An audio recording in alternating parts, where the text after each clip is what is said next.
आंबट, गोड, तिखट, चटपटीत कढीपत्ता चटणी। 1 टेबलस्पून धणे, 1 टेबलस्पून जिरे भाजून घेऊन बाजूला काढून घेऊया। तीळ 4 टेबलस्पून टाकून भाजून घेऊया, बाजूला काढून घेऊया। डाळ व शेंगदाणे छान खमंग भाजून घेऊन काढून घेऊया। उडीद डाळ यामध्ये 1 टेबलस्पून तेल टाकून लाल होईपर्यंत भाजून घेऊया। यामध्येच खोबरं 2 टेबलस्पून काप टाकून घेऊन भाजून घेऊया।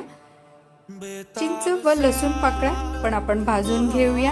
हे सर्व छान खमंग भाजल्यानंतर एक जुडी कढीपत्त्याची पानं घेऊन त्यामध्ये 1 टेबलस्पून तेल टाकून कुरकुरीत लाल होईपर्यंत कढीपत्ता भाजून घेऊया। हे सर्व जिन्नस कढीपत्ता हे मिक्सरच्या भांड्यामध्ये भरून घेऊया। लाल तिखट, चवीपुरतं मीठ व हिंग टाकून थोडंसं गूळ टाकून हे मिश्रण मिक्सरमध्ये फिरवून घेऊया। गरमागरम भाताबरोबर तूप आणि ही चटणी अतिशय रुचकर अशी लागते।